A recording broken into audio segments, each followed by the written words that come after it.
Hey BookTube, it's Lindsay again, coming at you with an April wrap-up this time. So these are all the books that I read in the month of April. We're just going to dive right in. I'm going to start by talking about the two books that I read on my Kindle. The first one was for Steve Donahue's Consorting with Lonely Trollops read-along that he is doing. And in the month of April, our Anthony Trollope book was Mr. Scarborough's Family. And I read this on my phone as a free ebook. And I talked about this a little bit in my last video, but it wasn't my favorite Anthony Trollope. It was okay. There were parts of it I enjoyed, but it certainly did not live up to The Way We Live Now, which was my favorite Lonely Trollope so far. But like I said, it was a good read, and I'm enjoying reading more of Anthony Trollope's work. It just wasn't my favorite of what I've read so far. The other book that I read on my Kindle was a novella from Tor.com, and that was Sisters of the Vast Black by Lena Rather. And this was basically nuns in space. It was excellent. I really enjoyed it. I don't have much to say about it, but I always like the Tor novellas. They never really cease to disappoint. And so this was one of those that, again, just hit the spot for something short and fun and a quick read. And I'm looking forward to reading more of the Tor novellas later in May for the Torathon. But yeah, Sisters of the Vast Black was really good. And then, moving on to my physical books, I read a poetry collection. This is In Other Words by Mae Swenson. And I got this for free from a friend of mine. She had a bunch of books in her car at one point, and she was wanting to get rid of them. And she asked me and another friend if we wanted any of them. And this was the one that I grabbed. I had never read any poems by Mae before, but I did enjoy some of them in this collection, especially some of the ones where she talks about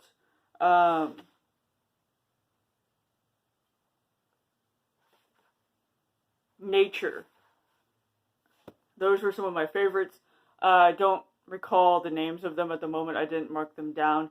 But this was an okay collection. Probably not my favorite poetry collection I've ever read.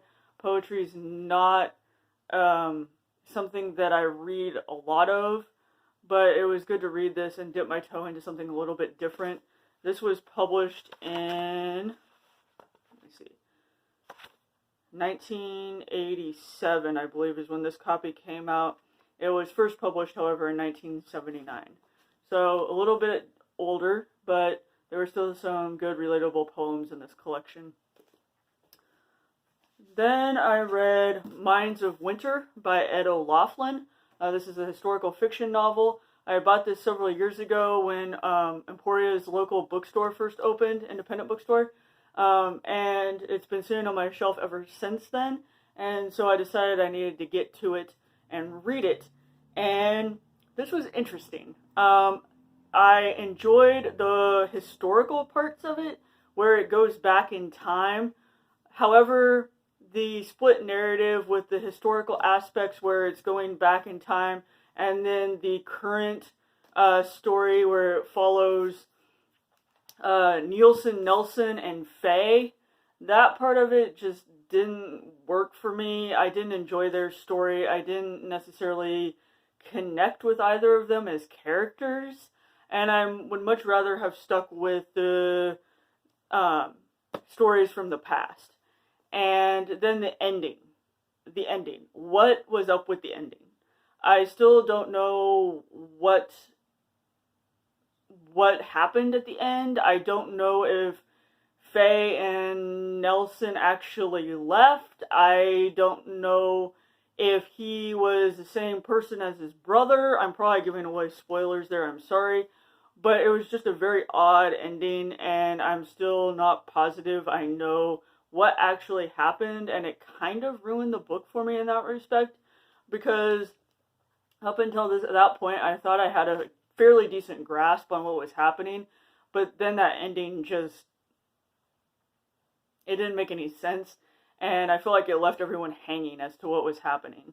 So, like I said, I enjoyed it until the ending, but I also didn't really care for the current time, or the current narrative that was going on. I preferred the narratives from the past. This basically follows explorers as they are exploring parts of Alaska and the North Pole that have never been explored before, and the things that happen to them. A lot of them don't survive because it's just so cold up there. So anyway, an odd read. I'm glad I read it and it's off of my shelf, but it's not one that I, super loved by any means. And it's one where the ending has me puzzled and probably will have me puzzled for a long time to come. And then I read N.K. Jemisin's newest book, The City We Became. This is book 1 in her new trilogy that she is currently writing. When I first started reading this, after I got it in the mail, I wasn't sure that I was going to like it at all. The first chapter, we follow guy who, he gets off the plane and he's in New York and he doesn't remember who he is. And he starts going by the name Manny because he sees that in the subway tunnel, and so he decides that that's what he's going to call himself when he's approached by some strangers.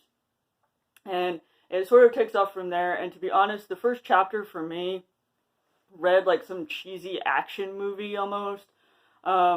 And I was just like, what even is this? Because of the fact that the other books I've read by Jemisin I've really loved, and this just didn't seem of the same caliber.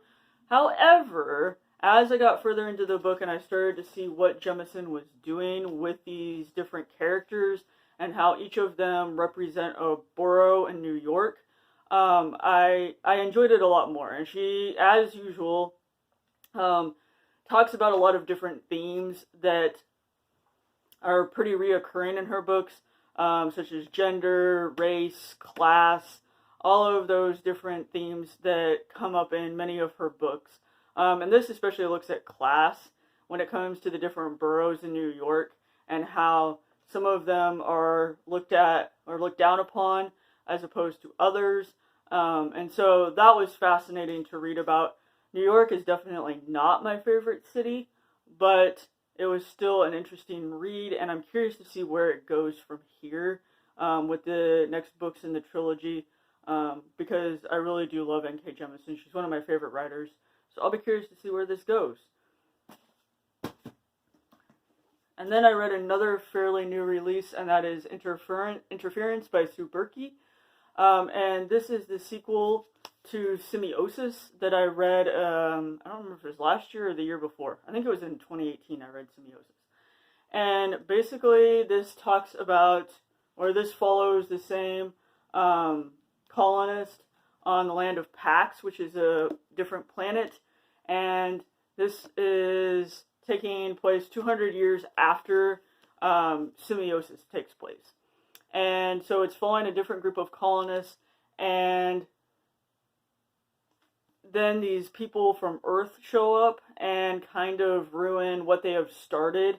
And there's also plants that are sentient and can think and communicate, both in Semiosis and in Interference. It's an interesting take on what it means to be a sentient being, and also what it means to start a new colony and to have your ways of life basically questioned and looked down upon by others. And so it's just a fascinating world to be in, and to see how they have created their world and their hierarchy of people. And so, yeah, this was a really good read. I really enjoyed it. And I would highly recommend both Semiosis and Interference if you are into science fiction, and especially if you're into the concept of sentience and being in control, and also things that we don't consider as having any sort of, thought process, actually having one, as they do in this particular novel. So yeah, really good read. And then the last thing I read was This Giant Beast. This is Kristen Lavransdatter by Sigrid Undset. and this is Scandinavian literature, and it's a bind-up of 3 novels in one. So there's The Wreath, that's the first book, The Wife is the second, and The Cross is the third. And it's translated by Tina Nunnally. And so I read all 3 of these all 3 of the books in this bind-up over the course of April. My friend Carrie had recommended this to me. She read it and really enjoyed it. And she had also recommended buying this edition of it. It's the Penguin Classics Deluxe Edition, and it's beautiful, if you can't tell. And it also has the French flaps and the deckled edges, but it's also massive. This is like over 1,000 pages with all 3 books.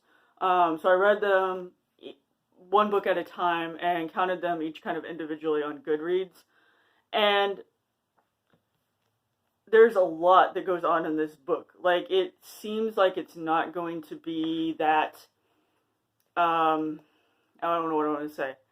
When you first start reading it, it seems like it's going to go one direction, and it goes a completely different direction. But basically, you follow Kristen through her entire lifetime as a young girl growing up with her father and mother, Lavrans and Signifried, and her siblings. And then when she's in her teens, she goes to a convent, and she spends a year there. And when she goes to the convent, she meets Erland through a total accident. And they fall in love, and they have clandestine meetings, and there's a lot of guilt because Kristen commits sins with Erland that she is not proud of, and she ends up getting pregnant before they are married. And she's worried about the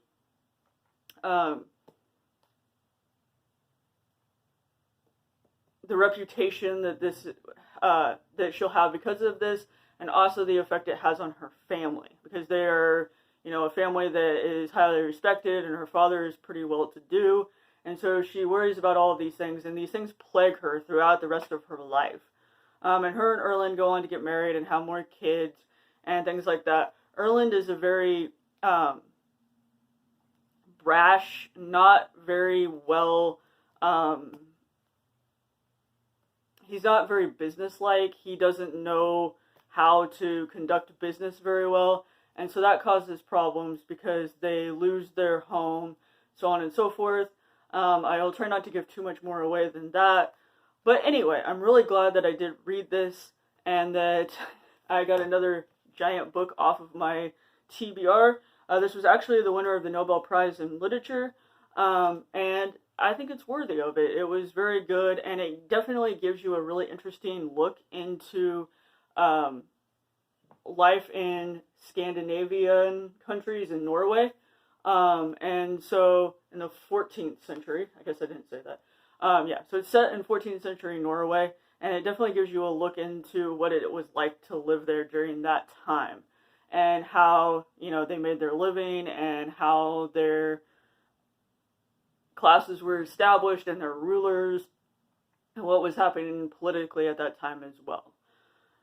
So, yeah, Kristen Lavransdatter by Sigrid Undset was the sort of penultimate thing, or the last, not penultimate, it was basically the last thing I read in April. Alright, so that was all of the books that I read in April. I hope you enjoyed this video, and I will talk to you again soon. Thanks, BookTube.